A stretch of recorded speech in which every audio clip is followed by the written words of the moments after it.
Hello welcome दोस्तों, आज हम एक्सप्लेनेशन करेंगे न्यू रिलीज मूवी गदर 2 जो कि गदर 1 का सीक्वल है। मूवी की शुरुआत में हम गदर मूवी के कुछ सीन देखते हैं जो कि 1947 का होता है। कैसे तारा सिंह और सकीना मिले, कैसे इन लोगों की शादी हुई, सकीना के पापा अशफाक अली ने कैसे तारा सिंह के सामने हार मानी और कैसे उनका बेटा जीत हुआ, सब कुछ हमको एक फ्लैशबैक में दिखाया जाता है। फिर हम जनरल हमीद को देखते हैं जो कि उस जंग को भुला नहीं पाता जहाँ पर उसके सोल्जर्स को तारा सिंह ने जान से मार दिया था। वो तारा सिंह को खुद अपने हाथ से मारना चाहता था और अशफाक अली ने जब हार मान के उन दोनों की शादी कराया था तब से वो अशफाक अली को मारने की साजिश कर रहा था और वो साजिश में वो कामयाब भी हो गया। अब उसका सिर्फ एक ही मकसद है, तारा सिंह और उसके फैमिली को खत्म करना और पाकिस्तान में सारे हिंदुओं को मुसलमान बनाना, और इस साजिश के लिए वो किसी भी हद तक जा सकता है। दूसरी तरफ हम तारा सिंह को देखते हैं जो कि अपने ट्रक्स को लेके आर्मी कैंप की तरफ आ रहा था और वो मेजर जनरल के बुलाने पे वो जाता है और बोलता है, सर आपने मुझे याद किया। तब जनरल राघव उसको बोलते हैं, तारा तुम कैसे हो, सकीना और जीत कैसे है। तारा सिंह तब बोलता है, सर आप लोगों के दुआओं से वो दोनों सही है, पर सर जीत कोई बात नहीं सुनता। उसको मैं हमेशा बोलता हूँ पढ़ाई करने के लिए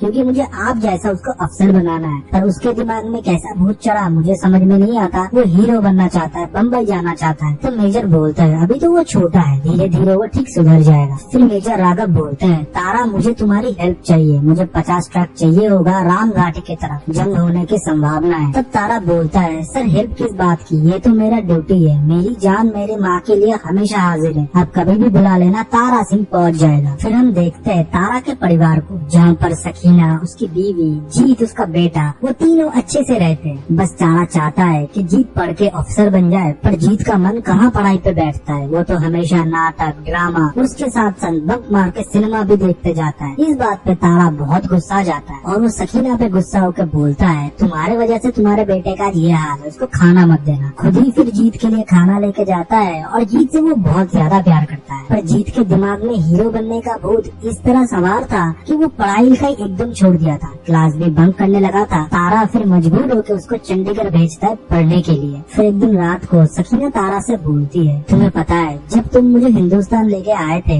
अम्मी मुझे खत लिखा करती थी कि पापा रात रात भर रोया करती है कि मेरी बच्ची मेरे पास नहीं है। सारे माँ बाप के पास उनके बच्चे उनके लिए सबसे कीमती चीज होता है। फिर हम देखते हैं राम घाट के सरहद पर हिंदुस्तान और पाकिस्तान के बीच में जंग चल रहा था और कमांडर बोलता है, सर उनके पास एमिनेशन है और हमारे पास हथियार है, पर वो नीचे है, हमको पहाड़ तक लेके जाना पड़ेगा। तब मेजर बोलता है, तुम थोड़ा रुको, मैं ट्रक भिजवाता हूँ, और वो ट्रक लेके आता है तारा सिंह। और तारा मेजर से बोलता है, साहब आप चिंता मत करो, उनको बस मेरा नाम बता देना कि तारा सिंह आया है, उनके लिए मेरा नाम ही काफी है, मैं पूरा हथियार सर ऊपर तक पहुँचा दूंगा। फिर तारा और उसके आदमी ट्रक लेके पाकिस्तान की गाड़ी को कुचलते हुए पहाड़ के ऊपर जा रहे थे और उधर जाके खुद भी जंग लड़ रहे थे। तब उसको दूर से पाकिस्तानी जनरल हामिद देख लेता है, उसका मन कामना पूरा हो जाता है तारा को मारने का, और वो आर्मी को बोल के तारा की तरफ बमबारी कराता है। फिर जब तारा का पता नहीं चलता है, सकीना और जीत तब बेस कैंप पहुंचते हैं और तारा सिंह के बारे में पता करते हैं। तब आर्मी ऑफिसर बताते हैं, हमारे बहुत सारे जवान भी लापता हैं, हम प्रोटोकॉल नहीं तोड़ सकते, और अगर वो लोग पाकिस्तानी सोल्जर के हाथों पकड़े गए तो हम सोच भी नहीं सकते कि उन लोगों के साथ क्या क्या हो रहा होगा। सकीना और जीत को उधर से खाली हाथ ही लौटना पड़ता है। सकीना अंदर से टूट चुकी थी, तारा की याद में वो हर दम रोती रहती थी, खाना पीना भी उसने छोड़ दिया था। पर दूसरी तरफ जीत उसके पापा के बारे में हर टाइम सोचता रहता था और वो अपने पापा का जिगरी दोस्त का चिट्ठी खोलता है जिधर उसका पाकिस्तान का एड्रेस लिखा हुआ था। उससे अपनी माँ का हालत देखा नहीं जा रहा था और वो अपने पापा को भी खोना नहीं चाहता था। तब जीत ठान लेता है, मैं पाकिस्तान जाऊंगा और मेरे पापा को ढूंढ के वापस लाऊंगा। फिर वो अपने घर में एक चिट्ठी छोड़ के पाकिस्तान के लिए नकली आइडेंटिटी और पासपोर्ट बना के निकल जाता है। पाकिस्तानी हर एक से पूछ रहे थे, तुम में से अगर कोई हिंदुस्तानी जासूस है तो अभी बता दो, नहीं तो मरने के टाइम तुमको पानी भी नसीब नहीं होगा। और एक आदमी से ऑफिसर बोलता है, तुम लखनऊ से हो ना, उधर मुसलमान कैसे रहते हैं। जब वो बोलता है, उधर मुसलमान भाई भाई की तरह रहते हैं, और ये भी बोलता है, मेरे वालिद का इंतकाम हो गया है इसलिए उनको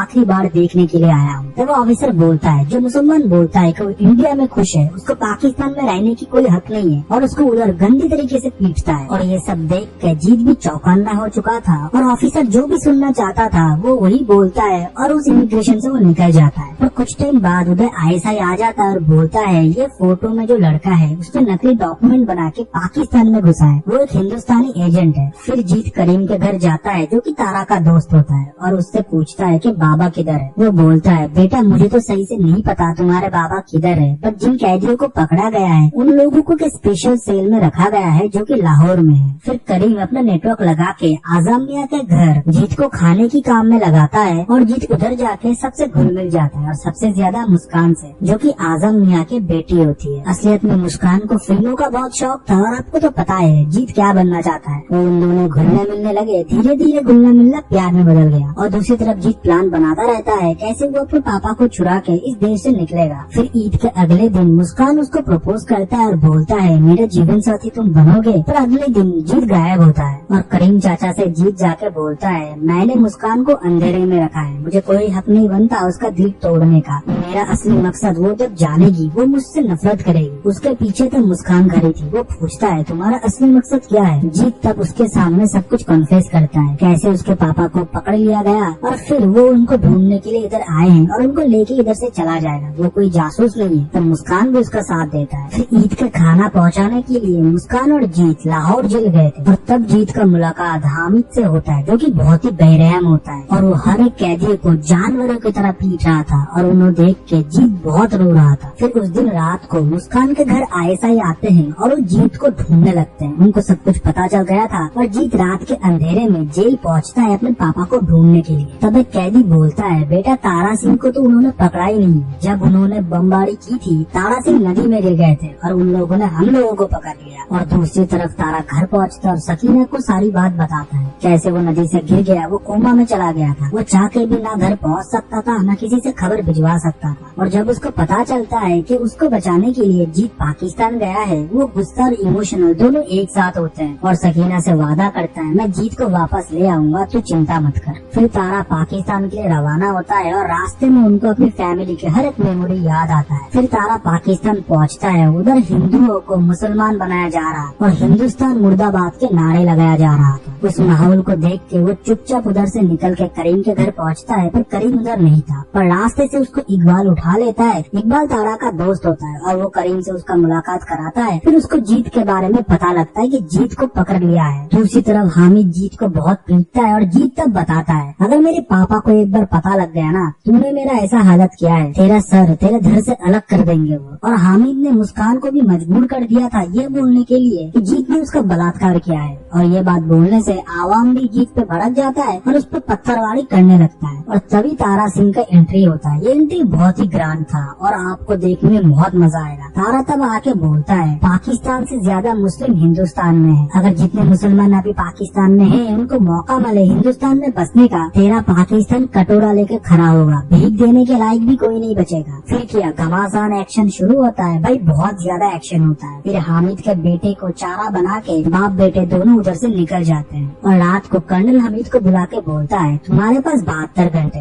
अगर तो उन लोगों को पकड़ लो नहीं तो खुद की मुंडी मेरे जूते के सामने लाके रख देना। फिर वो लोग सकीना से बात करते हैं और बोलते हैं हम लोग ठीक है। और करीम बताता है भाईजान पूरे बॉर्डर को हमीद ने सील करा दिया है, हमारा अभी निकलना इधर से बहुत ही मुश्किल है। तभी एक पाकिस्तानी सोल्जर आता है और उन पे गोली चला देता है। फिर क्या बीच बीच में जो एक्शन देखने को मिलता है वो ऑसम है। एक सीक्वल मूवी से मैंने तो इतना एक्सपेक्ट नहीं किया था, पर सनी पाजी ने जो कमाल दिखाया है भाई वो बॉक्स ऑफिस पे धमाका मचा देगा। फिर उनके गाड़ी के ऊपर रॉकेट लॉन्चर मारा जाता है और बाप बेटे अलग हो जाते हैं। फिर रात को वो लोग एक दूसरे को इधर उधर ढूंढ रहे थे और तारा तब वही पुराना गाना गाता है जो कि उसके छोटे टाइम से जीत को सुनाया था, उर्जा काले कावा तेरे। और जीत घायल हालत में भी वो गाना गुनगुना रहा था। फिर से वो लोग मिल जाते हैं। फिर वो लोग बॉर्डर क्रॉस करते हैं, उनको आजम मियां मदद करते हैं, वो भी मुस्कान की खुशी के लिए, क्योंकि एक बाप के लिए अपने बच्चे की खुशी सबसे बड़ी होती है। और वो मुस्कान को भी उनके साथ भेज देते हैं और खुद वो लोग पाकिस्तानी बॉर्डर क्रॉस करके देश छोड़ रहे थे। पर उन लोगों को हामिद पकड़ लेता है और हेलीकॉप्टर से एक एक करके नीचे फेंकने लगता है। तब तारा के पास कोई रास्ता नहीं था और जीत और उनको सरेंडर करना पड़ता है। फिर उनको हामिद बात के बोलता है बोल हिंदुस्तान मुर्दाबाद, और ना बोलने पे उन लोगों को बेरहमों की तरह मारता है। और तारा तब बोलता है मेरे बच्चों को मत मारो, तुम्हें क्या लगता है अगर हम बोल दे हिंदुस्तान मुर्दाबाद तो क्या हिंदुस्तान मुर्दाबाद हो जाएगा? हिंदुस्तान कल भी जिंदाबाद था,